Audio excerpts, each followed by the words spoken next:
The Bible has perfect continuity. The Bible has perfect continuity. It's like it was written by one author that basically just, has a plot, and then there's subplots, and everything is intertwined perfectly together, pointing the same direction. I mean, it starts off, right? God creating 7 days.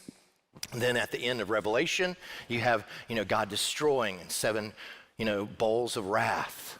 You have, God at the beginning, at the first of creation. There he is in the garden with a tree of life. Here he is at the end with a recreation in a garden with a tree of life.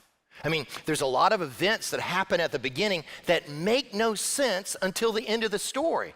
I mean, God asking Abraham to sacrifice his only son, Isaac, makes no sense. And then God stops him before he does it. It makes no sense until you see, God is going to sacrifice his only son, but he's not going to stop that sacrifice. Or you have Moses in the wilderness, and he takes, this cursed object, a serpent, that has bitten the people and they're dying, and he holds it up and he says, anyone who will look on it and believe will be healed. That makes no sense until you see the Son of God, Jesus Christ, is put on a cursed object, the cross, and says everyone who looks on him will be healed and saved, right? I mean, that's what the Bible does. It's perfectly connected together. I mean, the temple with all the rituals and priests and sacrifices makes no sense until you see the end of the story and you realize, oh my goodness, this is a type of the throne room of God, and this is how you approach God. And Jesus is now the temple and the high priest and the ultimate sacrifice that gets us into God's presence. I mean, basically, if you just read the Bible, you go, oh my goodness, this is an amazing author that's able to weave together all these different ideas. Let me illustrate it like this. This is a silly illustration. But about 20 years ago, there was a sci-fi film that came out called Signs, okay? And basically, you have this minister who, his wife is killed in a car accident. And he goes to see her, and her final words were, tell my brother to swing away. Random what?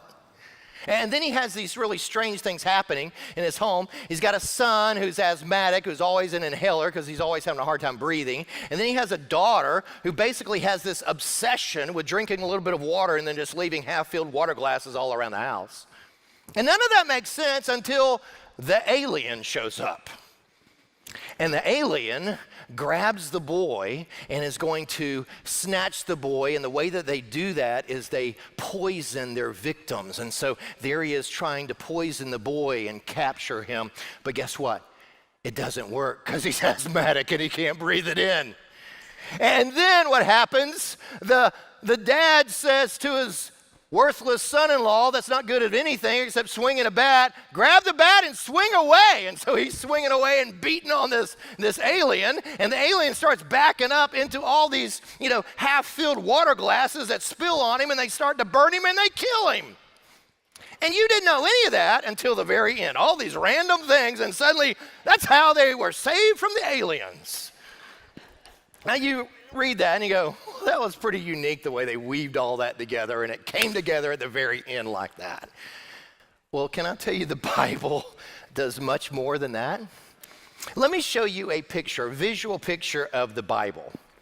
And what you have here, this is all the connections of the Bible and the cross references. Let me explain it to you. What you have is you have all the books of the Bible in the bottom, right? You got Genesis and Exodus all the way to Revelation here, and you can see all the connections. This is, how many chapters are in each, book, and here you have the longest chapter right in the center. It's Psalm 119. You know what that's about? It's about the trustworthiness and the beauty of the Word of God. And then you go, what's all this rainbow stuff?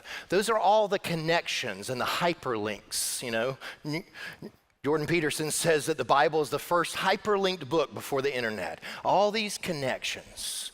Now, I just told you a story of the movie Signs that had 4 hyperlink connections. Do you know how many the Bible has? Jot this down. 63,779. 63,779.